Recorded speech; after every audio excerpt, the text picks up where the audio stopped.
Et si je vous disais que votre yaourt santé du matin ou cette fameuse tartine de pain complet pourrait bien être la cause cachée de votre fatigue chronique, de ce brouillard mental persistant et de vos douleurs inexpliquées? Ça semble paradoxal, n'est-ce pas?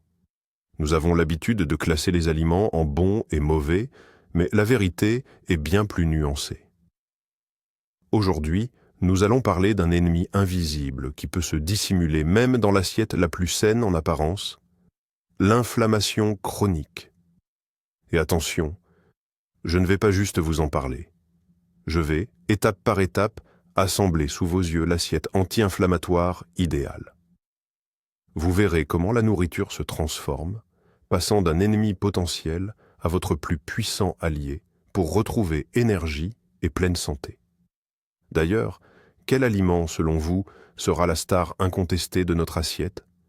Laissez-nous vos pronostics en commentaire, sans attendre.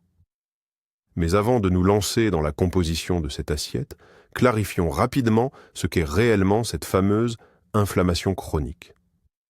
Ne la confondez pas avec l'inflammation aiguë, celle qui survient lorsque vous vous coupez le doigt et qu'il rougit ou gonfle. Ça, c'est une réaction normale, saine, la manière dont le corps se défend et initie la guérison. Nous parlons ici d'une inflammation sourde, de bas grade, constante, qui persiste pendant des mois, voire des années. Imaginez une alarme incendie qui ne s'éteint jamais. Elle ne hurle pas à pleine puissance, elle émet juste un bourdonnement léger, mais ce bruit constant finit par épuiser tout le système. L'inflammation chronique fait exactement la même chose. Elle use l'organisme de l'intérieur et se trouve à la racine de la plupart des maladies modernes. On la retrouve derrière les troubles cardiovasculaires, le diabète de type 2, les maladies auto-immunes et même la dépression. Et le principal catalyseur de ce processus, c'est ce que nous mangeons. Mais la bonne nouvelle, c'est que notre alimentation peut aussi devenir notre premier médicament. Alors, transformons ensemble notre cuisine en véritable pharmacie. Alors, commençons à ériger notre bouclier anti-inflammatoire. Le fondement de cette construction, les légumes verts et en très grande quantité. Imaginez que la moitié de votre assiette est une toile, que nous allons peindre de toutes les nuances de vert. Épinards, choucales, roquettes, blettes, laitues. Pourquoi ces aliments en particulier? Ce ne sont pas juste des herbes pour donner du volume. Les légumes à feuilles sombres sont une véritable mine d'or de magnésium dont la carence est directement liée à l'augmentation des marqueurs inflammatoires dans le corps.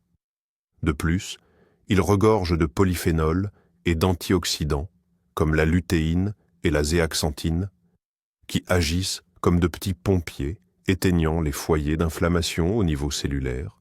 Et bien sûr, il y a les fibres. Elles nourrissent les bonnes bactéries de notre intestin. Or, un microbiote sain est notre première ligne de défense contre l'inflammation systémique. N'hésitez pas à expérimenter. Ajoutez-les à vos smoothies, consommez-les en salade ou faites-les légèrement revenir à la poêle avec un peu d'ail. La règle d'or est simple. On n'a jamais trop de légumes verts. Visuellement, ils devraient occuper la majeure partie de votre assiette. Maintenant que notre base végétale est prête, il est temps de passer au niveau supérieur et d'ajouter de la couleur. La prochaine étape, c'est le festival des légumes colorés. Oubliez les accompagnements fades et monotones. Votre mission? Manger l'arc-en-ciel. Des poivrons d'un rouge éclatant, des carottes d'un orange intense, du chou violet, de la citrouille d'un jaune soleil, et bien sûr, le roi des légumes anti-inflammatoires, le brocoli. Chaque couleur est responsable d'un ensemble unique de phytonutriments et d'antioxydants. Le rouge et l'orange, ce sont les caroténoïdes, comme le lycopène et le bêta-carotène. Le violet, ce sont les anthocyanes, de puissants antioxydants. Quant au vert du brocoli et des autres légumes crucifères, il renferme le sulforaphane, un composé qui active les mécanismes de détoxification et les voies anti-inflammatoires de l'organisme. Essayez de remplir un autre quart de votre assiette avec ces légumes colorés, juste à côté de vos légumes verts. Vous pouvez les consommer crus, les cuire à la vapeur ou les rôtir au four. Plus la palette de couleurs est variée dans votre assiette, plus l'arsenal d'armes anti-inflammatoires que vous offrez à votre corps sera large. Abordons la composante protéique. Notre principal allié dans cette catégorie est le poisson des mers froides, aussi appelé poisson gras. Je pense au saumon, aux maquereaux, aux sardines ou aux harengs. Qu'est-ce qui les unit? Leur teneur record en acides gras oméga 3, notamment l'EPA et le DHA. Ces acides sont de véritables super-héros dans la lutte contre l'inflammation. Ils s'intègrent aux membranes de nos cellules et produisent des molécules spécifiques, les résolvines et les protectines. Comme leur nom l'indique, celles-ci sont chargées de mettre activement fin aux réactions inflammatoires. Alors que l'excès d'acides gras oméga 6, que nous trouvons dans les huiles végétales et les aliments transformés, a tendance à jeter de l'huile sur le feu de l'inflammation, les oméga 3 agissent, eux, comme un véritable extincteur. Efforcez-vous d'inclure du poisson gras dans votre alimentation au moins 2 à 3 fois par semaine. Une portion de saumon cuit de la taille d'un jeu de cartes constitue la quantité idéale pour votre assiette. Si vous n'êtes pas amateur de poisson, des compléments alimentaires oméga 3 de qualité peuvent offrir une alternative. Néanmoins, l'aliment brut et complet reste toujours la meilleure option. Mais que faire si le poisson n'est pas votre tasse de thé, ou si vous cherchez simplement à varier les plaisirs? C'est là que les protéines végétales entrent en jeu, avec en tête de liste les légumineuses. On parle de lentilles, de pois chiches, de haricots secs, de haricots mungo. Pendant longtemps, elles ont été injustement diabolisées à cause des lectines et de l'acide phytique. Pourtant, si elles sont correctement préparées, c'est-à-dire par trempage et cuisson minutieuse, elles se transforment en véritables superaliments. Premièrement, elles constituent une excellente source de protéines, essentielle à la réparation et à la régénération de nos tissus. Deuxièmement, elles sont gorgées de fibres, à la fois solubles et insolubles. Ces fibres nourrissent non seulement notre microbiote intestinal, mais elles aident aussi à réguler la glycémie. Elles préviennent les pics soudains de glucose et d'insuline, qui sont, rappelons-le, des facteurs déclencheurs majeurs de l'inflammation. Ajoutez 2 cuillères de houmous à votre assiette, parsemez votre salade d'une poignée de lentilles cuites, ou servez des haricots secs en accompagnement. C'est une méthode à la fois rassasiante, abordable et incroyablement efficace pour rendre votre alimentation encore plus anti-inflammatoire. Les légumineuses méritent amplement leur place dans le quart réservé aux protéines de votre assiette, prenant peut-être la place d'une partie des protéines animales. Les graisses mauvaises ne sont pas nos ennemis, il est grand temps d'enterrer définitivement ce mythe des années 90. Les bonnes graisses sont absolument essentielles pour notre santé, et l'un des champions incontestés dans cette catégorie, c'est l'avocat. Ce fruit, onctueux et riche, oui, techniquement c'est bien un fruit, est gorgé de graisses mono-insaturées, notamment d'acide oléique. C'est le même acide oléique que l'on retrouve dans l'huile d'olive. Ces lipides contribuent à réduire le taux de mauvais cholestérol, ainsi que les marqueurs d'inflammation comme la protéine C réactive. Mais ce n'est pas tout. L'avocat est également une excellente source de potassium, cruciale pour la régulation de la pression artérielle, et d'antioxydants comme les caroténoïdes. Grâce à sa forte teneur en graisses et en fibres, l'avocat est incroyablement rassasiant. Il aide à contrôler l'appétit et à éviter de grignoter des aliments nocifs et pro-inflammatoires. Ajoutez simplement un quart ou une demi-tranche d'avocat coupé en dés ou en lamelles à votre assiette. Non seulement vous bénéficierez de ses vertus nutritionnelles, mais il apportera aussi une texture douce et crémeuse incomparable. Pour continuer sur le thème des bonnes graisses, il est impossible de passer à côté de ces petits combattants ô combien puissants, les noix et les graines. Une poignée de noix, d'amandes, de graines de chia, de lin ou de courge, c'est un véritable concentré de bienfaits. Les noix, par exemple, figurent parmi les meilleures sources végétales d'acides gras oméga 3, sous forme d'ALA. Quant aux amandes, elles regorgent de vitamine E, un puissant antioxydant qui protège nos cellules des dommages causés par les radicaux libres. Les graines de chia et de lin sont de véritables championnes pour leur teneur en fibres et en oméga 3. Elles ont aussi la capacité unique de former un gel dans le tube digestif, ce qui ralentit l'absorption des sucres et aide au processus de détoxification. Il est crucial de rester raisonnable. Les noix sont très caloriques. Une petite poignée d'environ 30 grammes par jour est largement suffisante. Parsemez-en votre salade, incorporez-les à votre porridge matinal ou grignotez-les simplement en guise d'en-cas. C'est une manière simple d'ajouter du croquant, de la saveur et un sérieux pouvoir anti-inflammatoire à votre alimentation. Passons maintenant aux épices. Elles ne sont pas de simples exhausteurs de goût, ce sont de véritables petites usines pharmaceutiques, et la reine parmi elles, c'est le curcuma. Sa couleur jaune vif est due à un composé appelé curcumine. C'est l'un des composés naturels anti-inflammatoires les plus puissants que la science connaisse. Son mécanisme d'action est si sophistiqué qu'il agit sur une multitude de cibles moléculaires, notamment en bloquant la protéine clé qui déclenche la cascade inflammatoire dans nos cellules. Des études montrent que l'efficacité de la curcumine est comparable à celle de certains médicaments anti-inflammatoires, mais sans les effets secondaires indésirables. Un petit secret: pour que la curcumine soit mieux absorbée par l'organisme, il faut absolument la consommer avec du poivre noir. La pipérine, présente dans le poivre, multiplie par des milliers la biodisponibilité de la curcumine. Ajoutez-en une pincée dans vos currys, vos soupes, vos smoothies, ou préparez-vous un délicieux lait d'or, golden latte. C'est une façon simple et gourmande d'offrir quotidiennement à votre corps sa dose de protection anti-inflammatoire.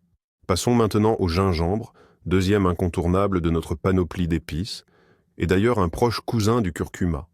Ce sont les gingérols, des composés actifs aux propriétés anti-inflammatoires et antioxydantes remarquables, qui lui confèrent son goût piquant et son arôme épicé. Pendant des siècles, le gingembre a été un remède de médecine traditionnelle pour soulager les nausées, le rhume et diverses douleurs. La science moderne le confirme. Les gingérols sont capables de freiner la production de cytokines et d'enzymes pro-inflammatoires. Il est particulièrement efficace pour apaiser les douleurs articulaires liées à l'arthrose, ainsi que les courbatures après l'effort physique.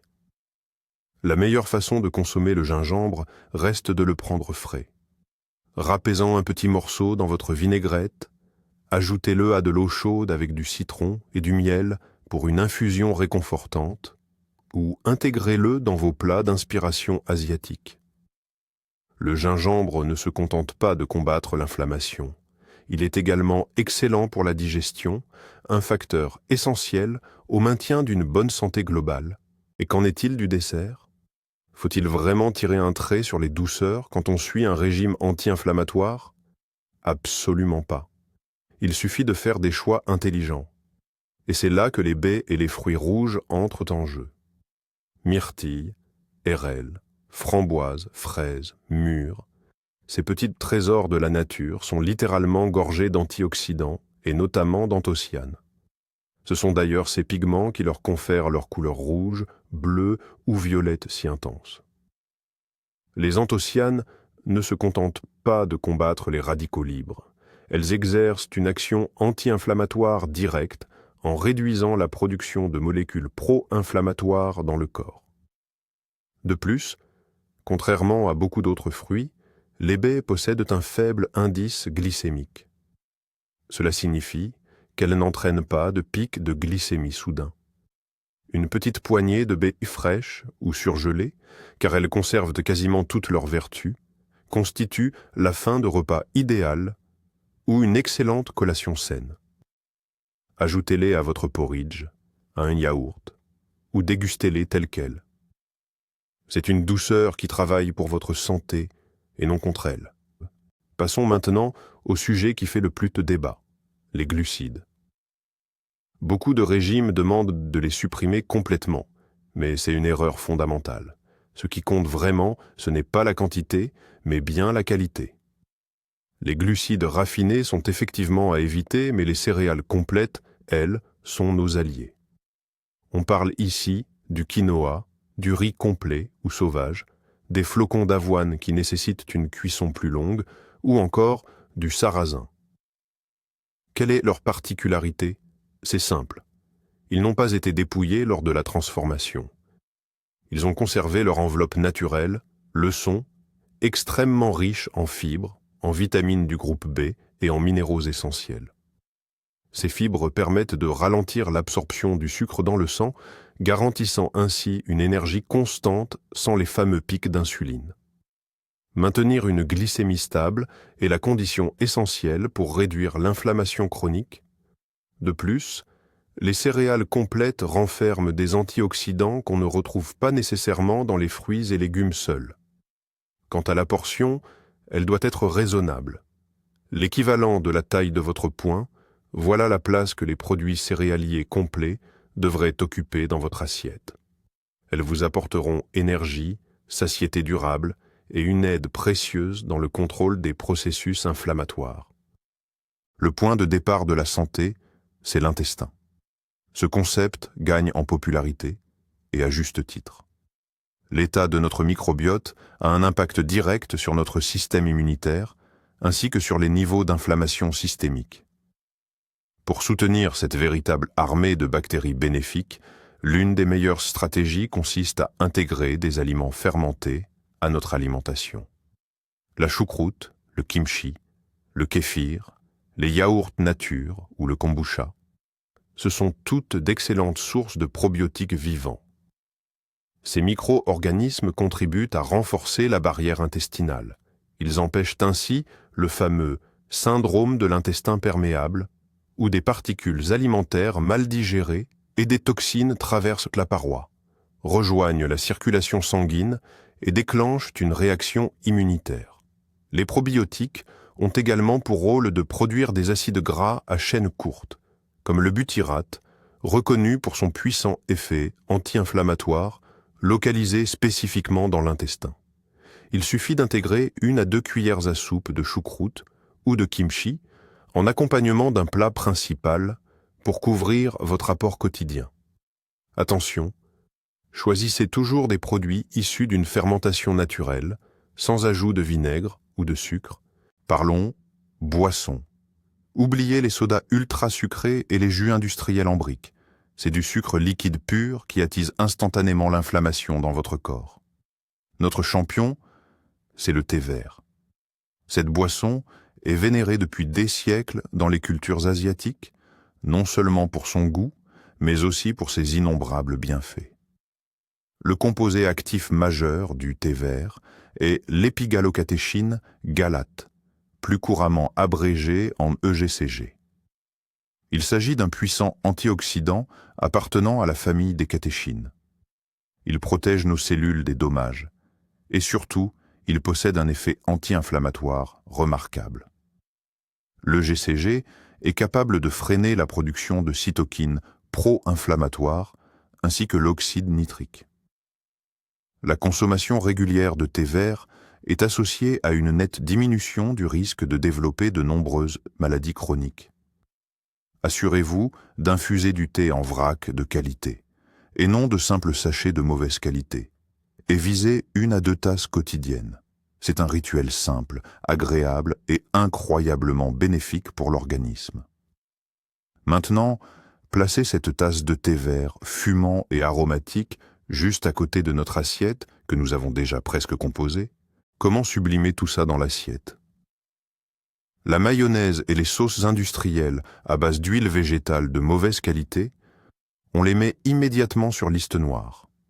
Elles sont pleines de sucre, de conservateurs et d'acides gras oméga-6 pro-inflammatoires.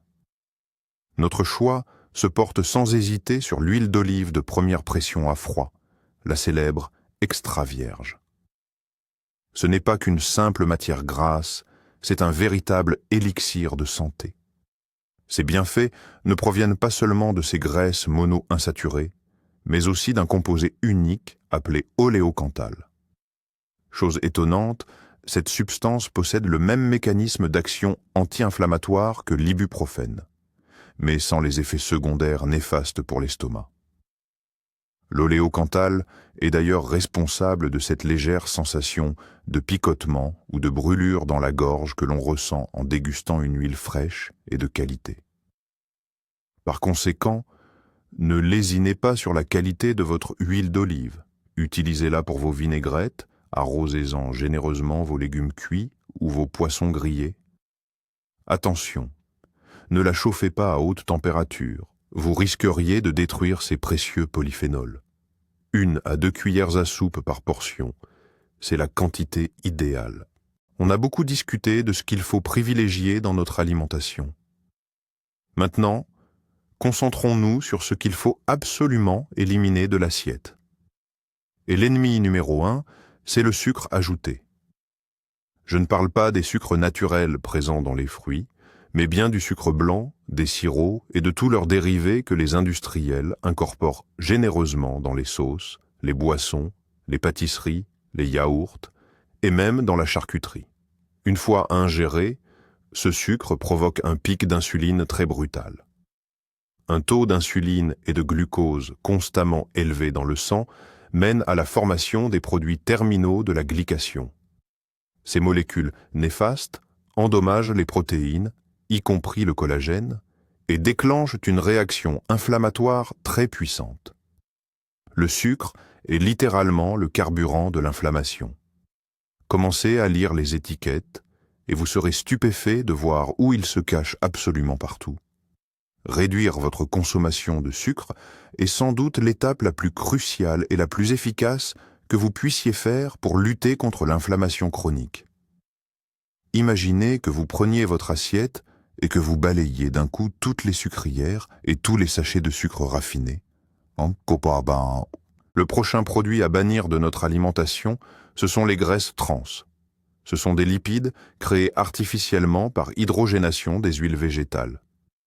L'industrie alimentaire les apprécie énormément, car elles sont peu coûteuses et prolongent considérablement la durée de conservation des produits.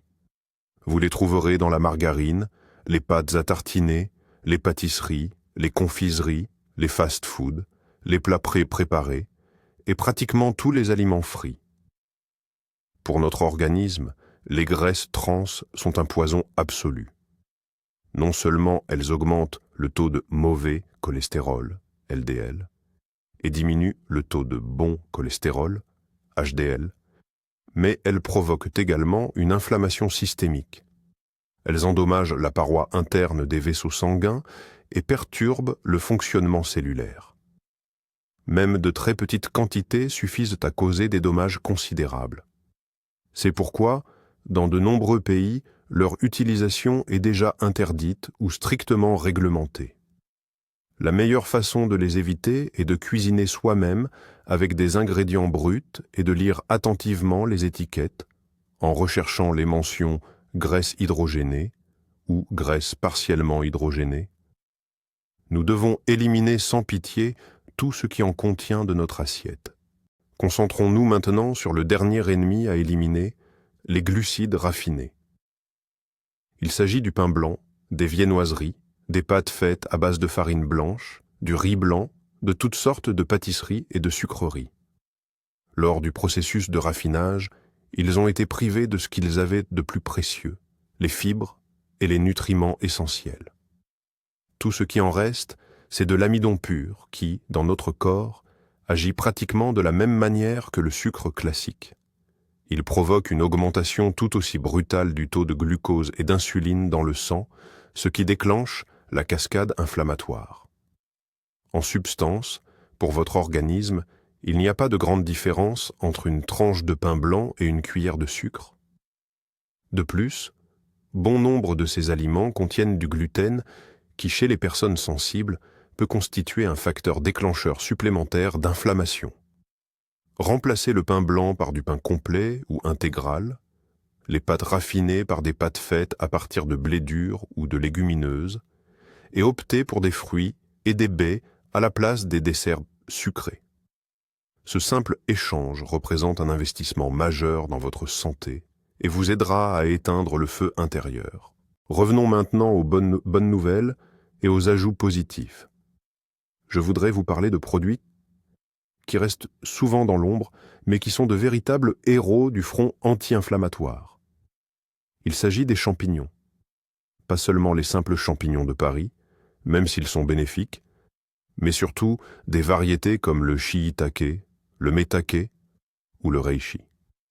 Dans la médecine asiatique, ils sont utilisés depuis des millénaires pour renforcer l'immunité. Leur secret réside dans des polysaccharides uniques comme les bêta-glucanes. Ces composés ne se contentent pas de combattre l'inflammation, ils agissent comme des immunomodulateurs. En d'autres termes, ils entraînent notre système immunitaire, le rendant plus équilibré. Ils luttent alors plus activement contre les menaces réelles, comme les virus et les bactéries, et réagit moins aux fausses alertes. C'est souvent ce déséquilibre qui est à la base de nombreuses maladies auto-immunes et inflammatoires. Pour en profiter, ajoutez des shiitake sautés à vos salades, vos soupes ou en accompagnement de vos plats. On peut bien sûr utiliser des extraits de champignons médicinaux sous forme de suppléments, mais le produit entier contient toujours un éventail plus large de nutriments bénéfiques. Enfin, n'oublions pas que les champignons apportent au plat une saveur umami profonde et riche, les rendant non seulement plus sains, mais aussi incroyablement plus savoureux. Passons maintenant à deux autres ingrédients modestes, mais incroyablement puissants, qui sont incontournables dans toutes nos cuisines, l'oignon et l'ail. Ils appartiennent à la famille des alliums et sont riches en composés organosulfurés, qui leur donnent justement cette odeur piquante caractéristique. Dans l'ail, on trouve l'allicine, qui se forme lorsque l'ail est écrasé ou haché, et dans l'oignon, c'est la quercétine. La quercétine est un flavonoïde aux puissantes propriétés antioxydantes et antihistaminiques. Elle aide à stabiliser les cellules qui libèrent l'histamine, réduisant ainsi les réactions allergiques et inflammatoires. Quant à l'allicine présente dans l'ail, elle est reconnue pour ses vertus antibactériennes et antivirales. De plus, elle a la capacité de bloquer l'activité de certaines enzymes pro-inflammatoires. Pour en tirer le maximum de bienfaits, il est essentiel d'écraser ou de hacher l'ail et de le laisser respirer une dizaine à une quinzaine de minutes avant de le soumettre à la chaleur.